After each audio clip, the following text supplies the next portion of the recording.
What if it was possible to have local, fresh groceries delivered right to your door? Think of all the free time you'd have. Well, Instacart gives unlimited grocery delivery for one low monthly fee. Forgot that special ingredient in your favorite dish? Instacart can deliver it to your front door in as fast as 1 hour. You can shop multiple stores, see deals in your area, and save time and money. I've been using Instacart for over 3 years. I started using them in Arizona, and I'm using them here in Florida. I love the time-saving convenience. They pick the freshest products, and they keep my eggs safe too.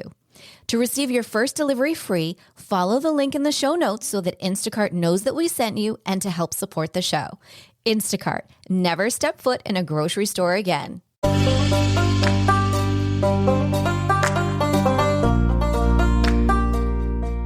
Welcome to Empowered Within, a soul-quenching, transformational podcast that will set your soul on fire through candid and inspiring conversations. Leading experts, celebrities, healers, and I share our journeys of how we've overcome challenges to living an empowered life from within. I'm your host, Jennifer Pilates. Welcome to another episode of Empowered Within.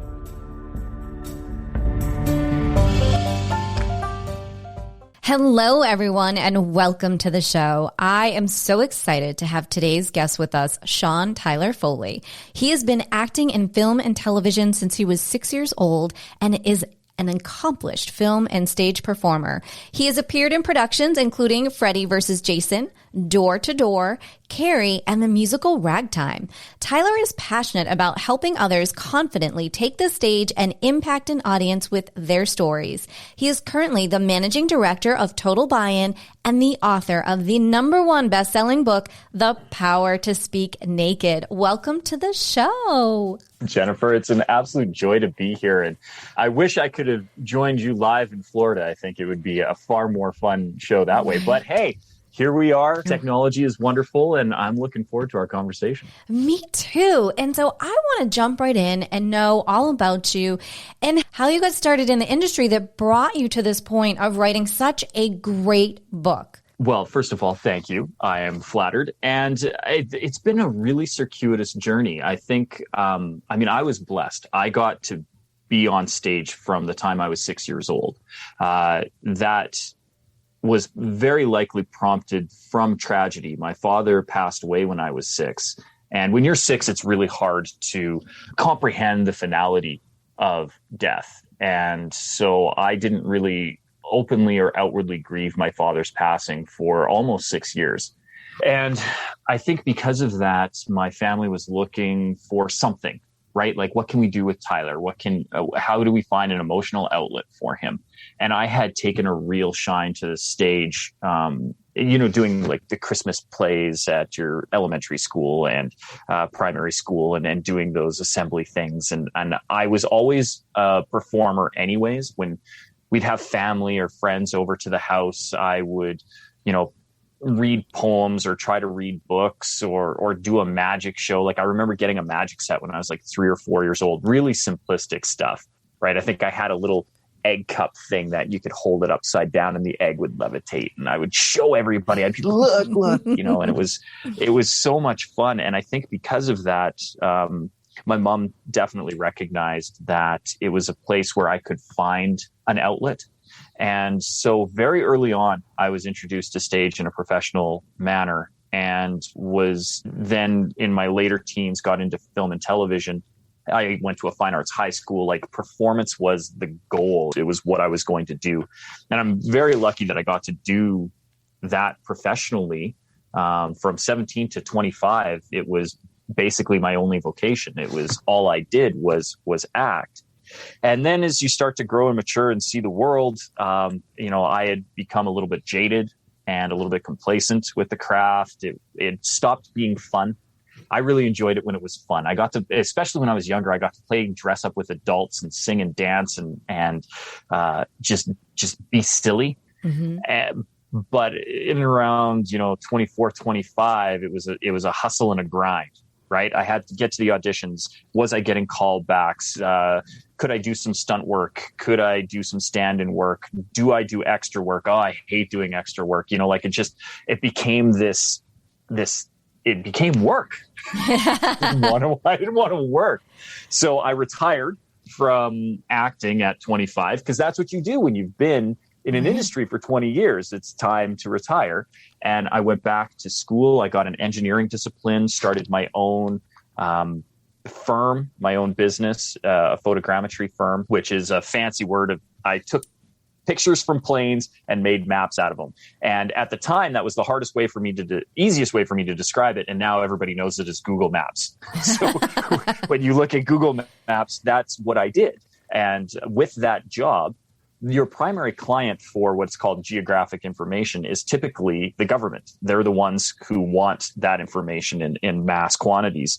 And when you work for the government, they want you to have a safety system in place. So then I had to go, as part of my business, get all of this safety training so that I could create this safety program and blah, blah, blah, blah, blah. The business failed, but I still had all this training. And a friend of mine who's a much, much smarter businessman than I am came to me and he said, listen, I've got this big contract with this oil and gas firm up north. And it's a big industrial thing that we're building, close to $1 billion. I, as part of my contract, need to have a safety manager. You have all the safety training. I need you to have this specific designation. If I give you these 3 extra courses that you need, would you come and work for me and we'll get you the designation and you can be the safety manager? And I said, that sounds like an interesting thing. Why not? And so I took this training, became a national construction safety officer, NCSO, and then became the safety manager for my buddy Matt. And while I was on this large site with multiple trades, many players and big trades too, like companies that regularly pull in $100 million, $200 million, $300 million a year without blinking. And those are bad years for them. Some of these companies are in the billions of dollars annually as far as revenues go. We're just little fish, right? And I'm just the guy making sure the electricians are standing on the ladders properly. And I remember this one day, there was a guy, 2 of them actually, who were working across from each other, and it was unsafe. Like everything about it made you didn't need to be a safety professional to look at it and be like, you're going to die. Don't do what you're going to do. And I remember standing at the base of this ridiculous, it was like a 24-foot ladder, and they were like at the top and teetering, and like it was just horrible. And I was like, listen, I used to jump out of windows for a living, and that was safer than what you're doing right now. And I went on this tirade. Well, one of the reasons why I was going around and checking is because they had a whole bunch of executives on site that day, and they were doing an executive walkthrough of the facility. So I needed things to be ship shape. Well, the executive heard me yelling because I have a very projected voice from 35 years of performance. So they heard this rant and tirade that I was giving to my employees. And one of the gentlemen pulled me aside. He said, is that true? I said, is what true? He's like, did you used to jump out of windows? And I'm like, well, let me explain. I was in television. I was a stunt. I used to do stunts. I specialized in high falls because I'm a wee tiny man. So when you push me out of a window, it looks like I fall further than a 6'2" guy because I'm only 5'7". So, it looks good when I jump.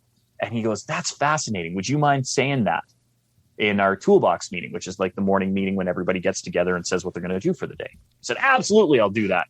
So we do this toolbox meeting, and another executive goes, that's fascinating. Is that true? And I'm like, yes, it's true. And I give him the same explanation. He goes, would you give that as a keynote presentation? I said, absolutely. What's a keynote? Because I didn't know at the time. And so I had to Google and search. And long story short, I got this opportunity to present a 1-hour talk on why jumping out of windows was the safest job that I ever had. And more people started asking me to do that presentation. And as I did it more and more people started to ask, how do you do that so well? Like, why is it that you're able to speak on stage seemingly without care? And the answer is because I don't care.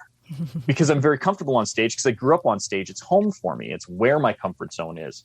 And because I was answering these questions over and over and over again, I started creating a training program, because I realized that really the key to safety and anything when it comes to running a business and having a good corporate culture is communication. And that's where the majority of people struggle. It's where the breakdowns happen, particularly in a supervisory position or our middle management.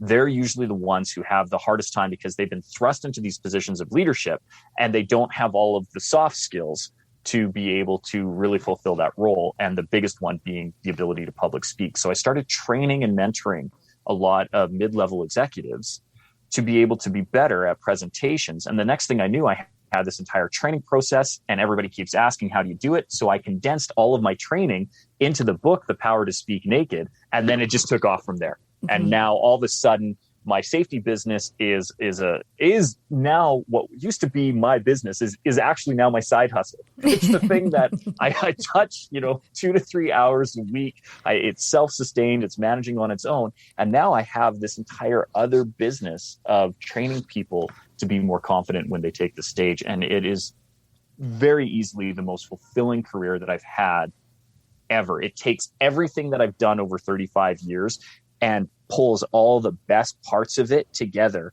into this perfect career for me. And I am so thankful for that journey. Yeah, it's very evident in your book, the love that you have and the passion that comes through your book and the energy. I reread it this morning again. I love to feel the energy right before we come together. And there's so much in it that you wouldn't think like, oh, well, I can wing this. And I love it. One of the things you said is don't try to wing this. This is not good. So if we dive into your book a little bit and we share some of it, what is the number one point that you want people to take away from this book overall? Oh, well, the number one point that I want people to take away overall is that their message matters, that their story is important. And one of the things that we don't really dive deep into this book and why the second edition is coming out in 2022, a revised edition, bigger, longer, and uncut, is the fact that the thing that you're afraid to say is likely what your audience needs to hear. And that's one of the things that didn't make it into the book because the book comes from all my training sessions. And it's funny that you say that you can feel the energy through the book. The reason you can do that is because I didn't actually write the book.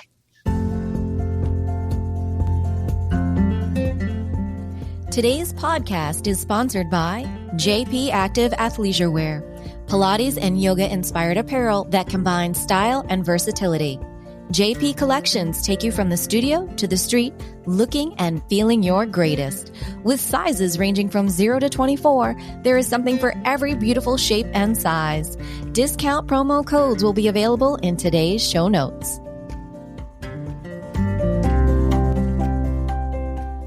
The book was transcribed from all of my training sessions. So it's literally my voice. And that's why the book flows the way that it does. It's also why the book is a little disjointed the way that it is and repeats things, because as part of my training sessions, I'm repeating concepts that need to stick. But from the book itself, I think the thing that I really want people to understand is that most people who are first learning to be professional speakers, and even some professional speakers to this day, focus their energies preparing in ways that don't serve them. And a lot of that is devoted to memorizing a script. And they will devote 70, 80, 90% of their energy into memorizing this word comes after this word, this phrase comes after this phrase, this paragraph follows this paragraph follows this paragraph, and this is my hour-long speech. And that is not a speech. That's called a one-man play. And you can go to Broadway to see that, and those take years to produce. That is not a presentation. That is not a talk. And if you want to give a truly engaging and effective talk, you can't memorize pages of text. You have to know concepts and present stories. And each talk should be different, even if it is the same concept and the same structure over and over and over again. No two audiences are the same, so no two talks or presentations should be the same.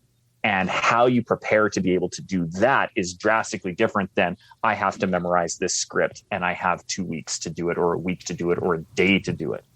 That doesn't serve your audience. It doesn't serve you. And if it's not serving you or your audience, you shouldn't do it. Right. You have some great advice for prepping prior to walking on stage, because who doesn't have a little bit of nervous Nelly in them, whether it's before a podcast or whether it's before an audience. And that's also something I'd like our listeners to hear about your book, is that this serves whether you're talking to 3 people Whether you're on a podcast, whether you're on stage, I took numerous notes out of your book and thought, oh my gosh, I can totally employ this. And then gave myself a pat on the back when I was like, oh, I'm kind of doing some of this already. I feel very good about myself. I think it's brilliant. And I like the way that it's written. I like the way that it's transcribed. What is your favorite concept for prepping that could be universal? Because you give so many great examples of how you can prep. And of course, everyone wants to make their own. What's one that you feel is universal that could really land for our listeners today? We will have to give the explanation, but as soon as you said it, it's the one that I do all the time and it's my favorite, and it's pissing on the venue. And a lot of people don't understand what I mean by that. I actually had, I was on another podcast and the guy was like, yeah, and you don't piss on the venue because, you don't want to insult them. I'm like, that's not what I mean by pissing on the venue. What I mean is by marking your territory. And what I will do on any place that I will be presenting at, whether that's in a boardroom or in an auditorium, stadium, large conference hall, it doesn't matter the venue. Even if it's, like just a small presentation in someone else's office, I try to get in before them, like somebody will usher you in, and I just want to touch. I want to get my DNA. I want to get my energy on different things. And I want to know what the vantage points are. Like if I'm sitting in this seat, what do I see? If I sit in this seat, what do I see? It helps me put myself in my audience's viewpoint. Like as a professional speaker, my job is to serve the audience. And I can't serve the audience if I can't put myself in their shoes. And one of the best ways I can put myself in their shoes is literally to put my butt in the seat that they're going to be in an hour. Because now I can see what they see. And it helps me get in tune with that idea that it's not about me, that it's about them. So how am I going to serve them? And I like to then and we talk about it in the book, right? My breathing exercises that I do. I use an app and it's free. So anybody can go and look this. If you get a chance, look up Prana Breath. And it's a wonderful free app and great cycle. Prana is a very ancient breathing art. And there's various different modalities that you could do in it. For me, I like to do calm, and then I like to do focus, and then I like to do energy.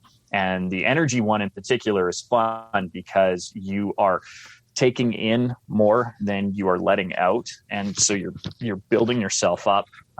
If anybody has seen Tony Robbins' documentary on Netflix, I'm Not Your Guru, he does a version of that. The one that I do is considerably slower. It's more nuanced, but he does one where he's, and it's the same idea where you're bringing in, but it's the exhale part. So you exhale with energy. And so I like to think that I am breathing my energy into the space so that when my audience arrives, whether that's 2 people or 20 people or 200 or 2,000, that I have infused part of me and part of my energy, part of my aura into the room. It sounds a little frou-frou, but there's actually science behind it. And anybody who wants to study things like heart math, or even if they don't want to go and study, have you ever walked into a room just after 2 people have been fighting and you didn't hear or witness or know, like there was no actual physical indication that a fight had taken place, but you walk in and you're like, ooh,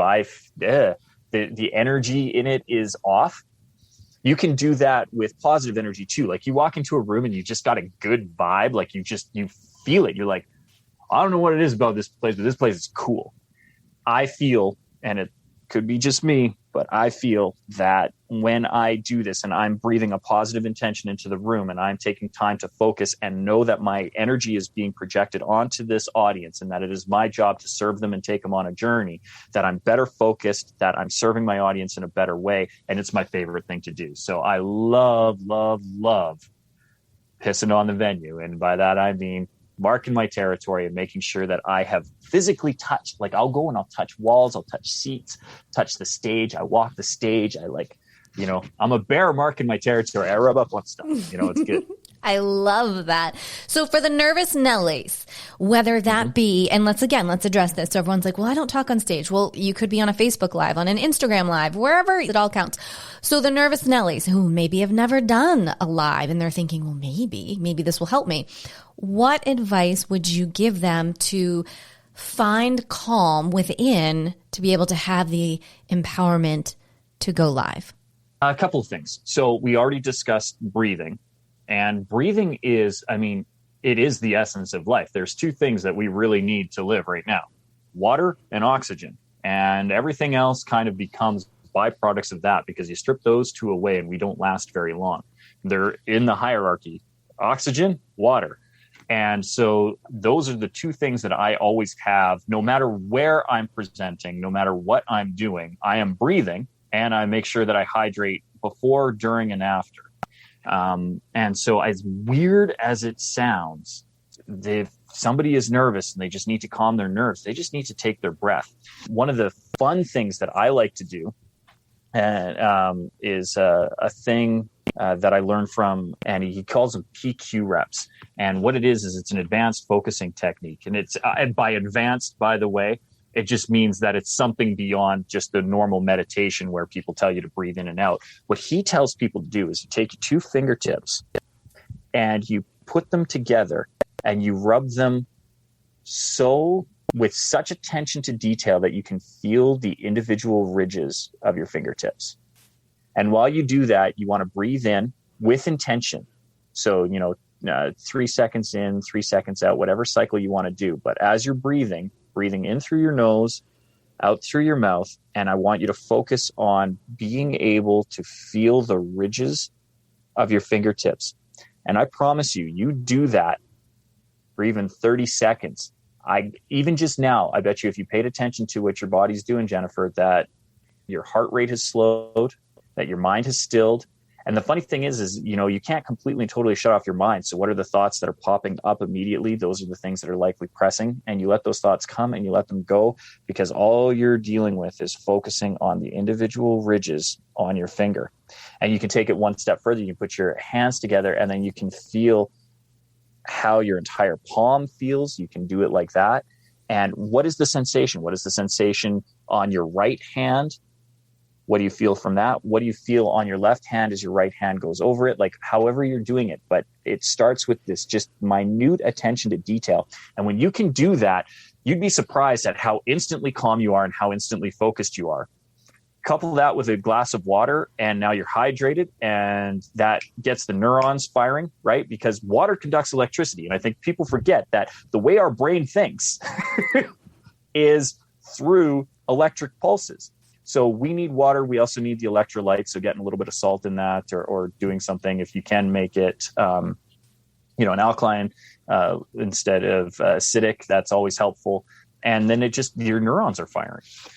So those are when people ask me, how do I, calm those nerves first? That is it. And then focus on the fact that you are the authority. Like if you have been asked to present, you are the best person to ask. We don't ask the silver medalist to come and talk. We ask the gold medalist, right? You are the authority. If you've been asked to present, you are the best person that we could have picked. You were the best person available, which means that no one else could do it as better as you. So quit giving your authority away. Quit giving your power away by assuming that but they know better about last quarter's sales statistics, or they do this better, or they do this better. No, you were picked for a reason because you were the best person for it. And your audience is on your side, right? Nobody is tuning in to Empowered Within right now because they think that Jennifer sucks, right? Yeah. Every week you are bringing quality guests, from Travis Fox to me to who knows who else, right? Everybody is coming, and you are providing value to your audience, or they wouldn't tune in, right? If they didn't want to be here, they wouldn't be here. They're actively coming to listen, or they're coming to see a presentation. And at most, your audience is passively indifferent. So I think of like a boardroom situation where your boss has told you have to be at this presentation or else it's part of your job. You don't go going, well, I hope it bombs. You're going, man, I hope this isn't a waste of my time and I get some value out of this, because there were so many other things that I had to do and now I have to be here. So this better be good. It's that it better be good attitude that your audience wants you to succeed. You are the expert. And if you just calm your mind and still and focus on them instead of you, because what happens is what most of the nervousness comes from is our ego. What about me? What about me? What about me? What about me? What if I don't? What if this? What if? And so we're what ifing and focused on us. If you focused on your audience, suddenly that ego part goes away. And really the fear of public speaking is not a thing. Like 77% of Americans express this anxiety around public speaking, and none of us have it, or at least a very small percentage do, not the 77% that claim to, or society would collapse. You would never be able to order food at a restaurant if you were actually afraid to speak in public. The reality is we're afraid of public judgment.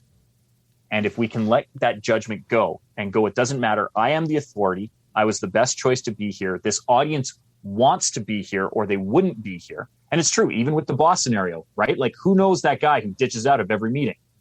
I'm not going to it. Doesn't serve me, right? And so if you don't want to be there, you will find an excuse. My wife, it always has a client meeting. If there's another meeting that she doesn't want to go to, she has a thing that is more important and she's going to be there.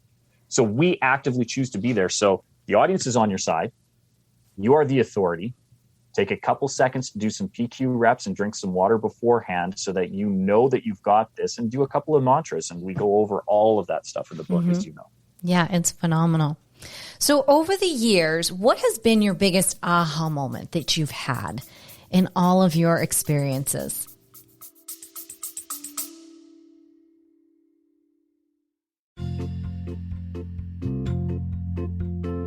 Are you ready to lose inches, increase strength, and tone your body from head to toe? Are you ready for a total body, mind, and spirit transformation?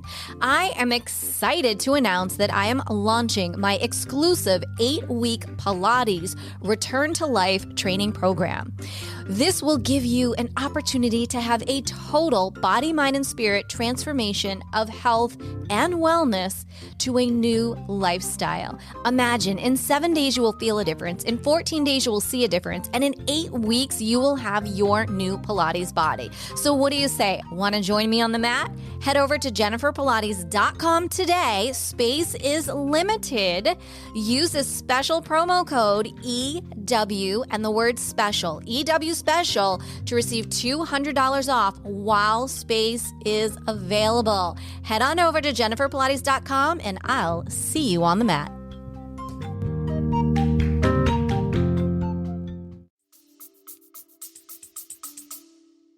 That confidence comes through competence.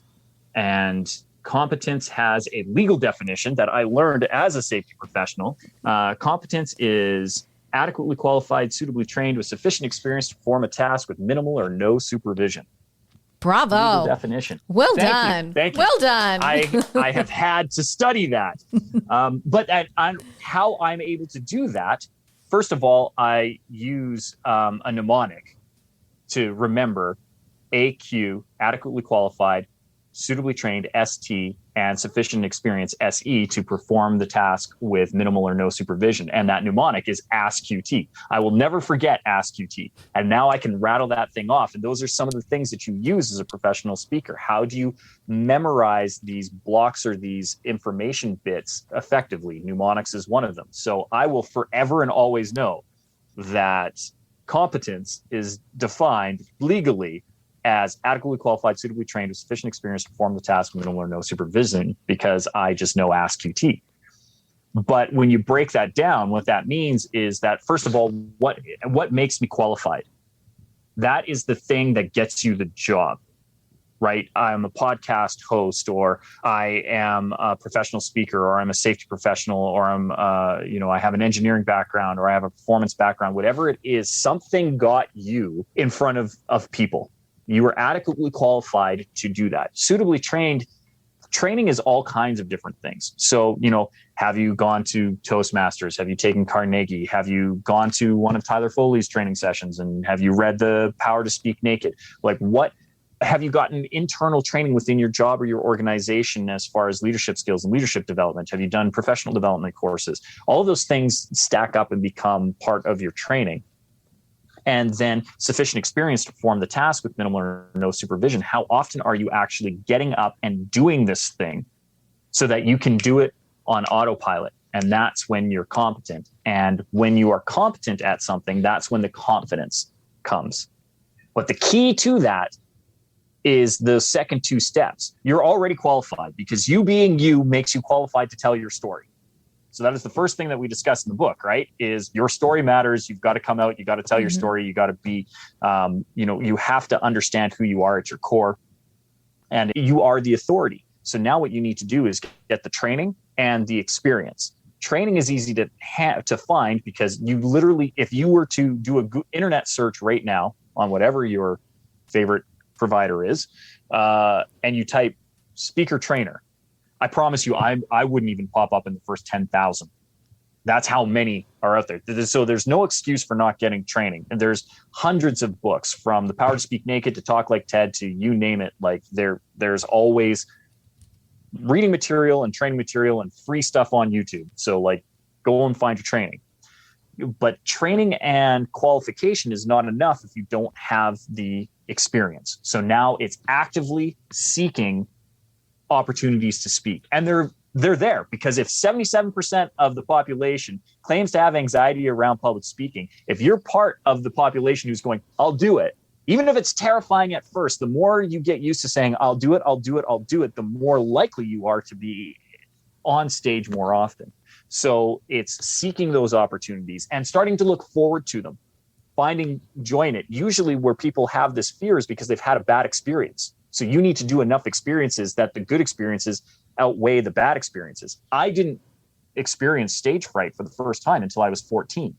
So I had 8 years of this is amazing and awesome before the first time I ever had, oh God, that felt horrible. And because it was an aberration as opposed to a commonality, the commonality won. This is awesome. This is amazing. And I keep seeking it out. And that's how we get that confidence through competence. And that would be the thing that I would leave people with. Okay. Over the years, have you had mentors that have helped you along the way? Numerous. I am always surrounding myself with people who are at the top of their craft, who do it better. And subsequently, I am challenged regularly to up level my game. A few years ago, a great mentor of mine, Gail Kingsbury, who has worked with some of the greats, wrote the introduction to my book, even, was running an event, and Les Brown was the headline. In fact, he was the main speaker and was doing like a 2.5-day training. And for anybody who doesn't know, Les has been living with cancer for over a decade. I think it's coming up like 20 years, and is living a very healthy life. But the man has cancer, and sometimes he has off days and bad days. And in this one scenario, Les just couldn't take the stage that day. And last minute, Gail asked, "Hey, can you take over for Les Brown?" I mean, you want to talk about terrifying moment. Like those are some, he holds the world record for speaking to the largest audience. I mean, they filled the Superdome, I think, like 80 or 90,000 people he spoke to once. And like, how do you come up? And the nice thing is that because I have spent so much time realizing that I can't compare myself to other people. I'm not Les Brown. I'm not Tony Robbins. I'm not Darren Hardy. I'm not Brian Tracy. Nor do I want to be. I don't want to emulate somebody. I want to be the best me. And that would be another tip that I would give from the book, that you've got to find who you are and just focus on you. The metrics need to be how better are you getting? So instead of me being terrified of how do I follow Les Brown? How do I bring this home for this audience? I go, look at this opportunity for me to up level. I get to speak on Les's stage. And it was when I changed that mindset that it freed me to just do my material. And it's actually through that I was able to have the book go from a self-published book to be picked up by Morgan James, because it was from that event that a copy got into my publisher's hands and became this process where now people can, instead of just going to Amazon to pick it up, they can actually go to their local bookstore and get it, which is a big thrill for me. Really huge. But yes, you have to surround yourself with people who are at a higher level. The other thing that is important, though, is it's not just finding mentors. I feel that we are three different entities at any given time. One, we are a student to a mentor. We must have a mentor who is pushing us to up level and be better. We also need to be a peer. We need to have a support group that is at or near our level that we can share our findings and support each other and grow together. And then it's incumbent on us, if you have a mentor and you have peer support, to then be a mentor to somebody else and help them raise their game. So you should at any given time always be a student, a peer, and a teacher. And if you can do those things consistently, you're just cycling through and constantly raising the bar and raising the game. That's excellent advice. That's really great. So we're coming to that time in the show where I ask this one question. Tyler, are you ready? I am born ready, Jennifer. What is one thing that no one knows about Sean Tyler Foley? Oh, so here's the thing. There isn't a lot that people don't know about me. I am such an open book. But one of the few like I've talked about it on a few shows.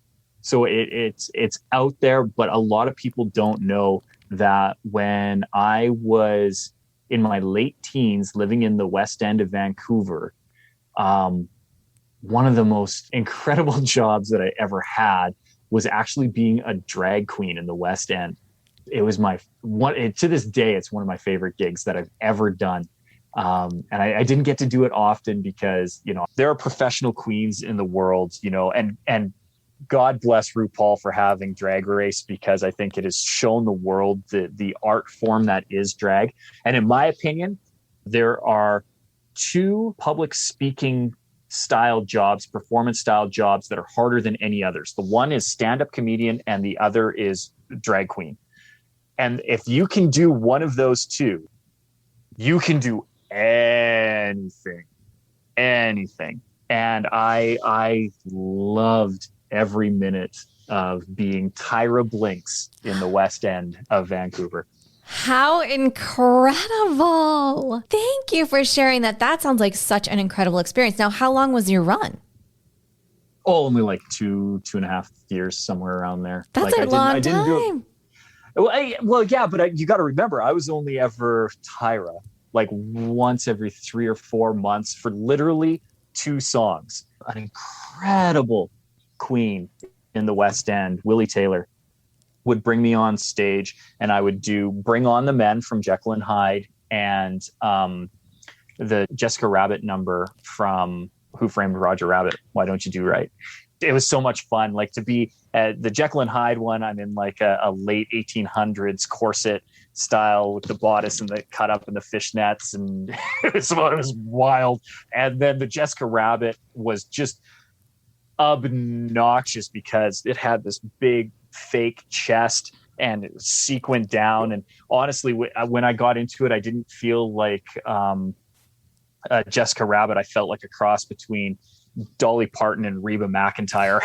I was just like, whatever, this is going to be fun. Let's do this thing. It was just so much fun, but I'd only come on probably once every 4 months. Like, I'd do it 3 times a year, maybe, for 2 and a bit years. Because, again, there's other queens that are on the circuit. That's their life. That's their profession. That's their livelihood. It's what they do. And they do 3, 4, 5 shows a week kind of thing. And I was just kind of like, hey, special guest. And it was a great time. Okay. So I have a follow-up question to that then. Absolutely. Have you ever resurrected that character for Halloween? No, but I want to. You have to. But I don't have the dresses. Willie owns them. Well, can we get Willie to lend them to you? Well, and we're like, 12-hour drive apart. But we don't have as big a scene here in Calgary where I am now. But there is a small one. But again, it's a very protected group, and they're not trusting of strangers. And so, like, my wife and I used to take burlesque classes together.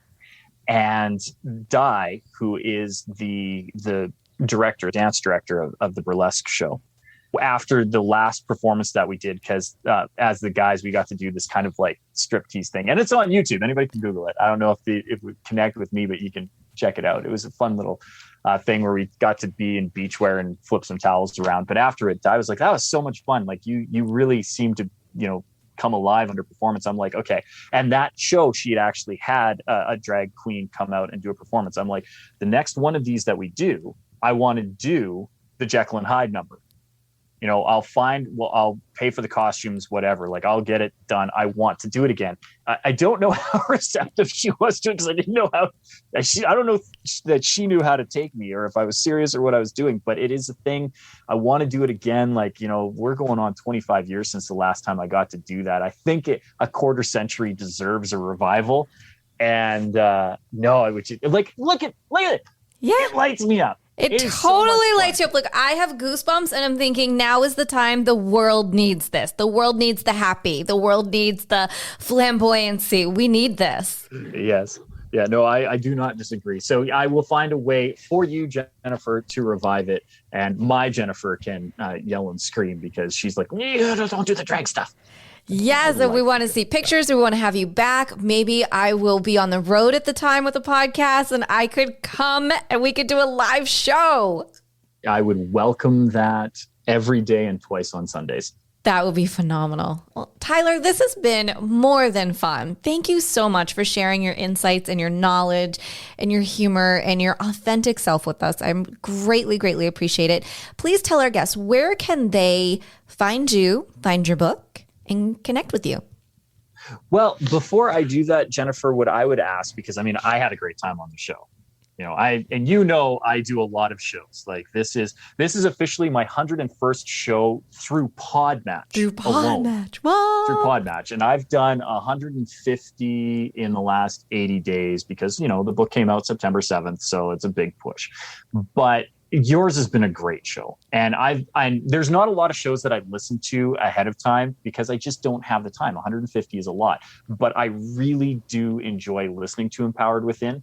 A friend of mine was actually asking a few days ago what a podcast that I'd recommend is. And she was, would you, Joe Rogan, would you, what would you do? And I'm like, no, you got to listen to Empowered Within. So if there are other people out there like me, and now like my friend Michelle, who has been introduced to your show, who are getting value out of what you're doing, I would ask them to hit pause, knowing that I'm going to tell them how to reach me, but you're giving them value before I've given them value. So I think they should hit pause and give you a 5-star review for what you're doing, and write a comment, right? What was their favorite episode and why? What did they take away? What was the big change, and how did that implement? Because it is Empowered Within.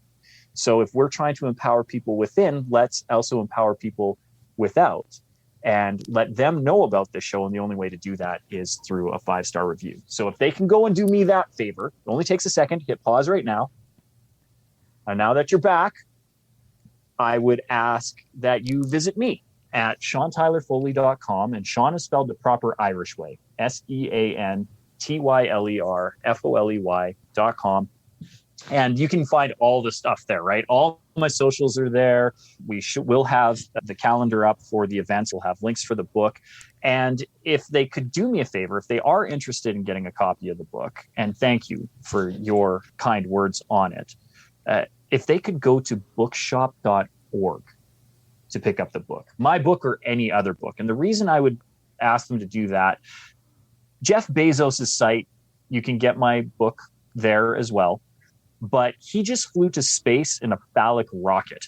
Like, Jeff has enough money, but your local bookstores are probably struggling right now. And they're the backbone of society and community. And that's where people meet. That's where they go and they have their coffee. That's where they go and learn. And literacy is less and less these days. And it's starting to reach a point where it's in crisis. And the only way to improve that is to have our local bookstores around where anybody can go and pick up a copy of whatever they want to read. Bookshop.org will connect you online with your local book retailer. And they've also raised almost $16 million in proceeds, because they take a percentage of their proceeds and put it into this pooled fund and give it back. to your local bookstore to help keep them afloat so they can apply for aid if they need it. And for all those reasons, and the fact that if you go there, my book is actually cheaper on bookshop.org than if you go to Mr. Bezos' site. So save yourself some money, support your local book retailer, and feel good about your book purchase too. Like, that's the other thing. It's nice to just feel good that you're doing some good in the world. So if they're interested in the book, if they could go to bookshop.org and they can get my title or anybody else's book there. So whatever you want to read, it doesn't have to be mine, but the next time you're thinking you're going to order something online and it's reading material, please go to bookshop.org. Thank you for sharing that. That is now where I will be ordering all of my books. Tyler, thank you so much for an incredible episode today. This has been so much fun. Head over to jenniferpilates.com and check out our show notes to see all of Tyler's links, his website, and where you can grab his book. Well, as we say, until next time.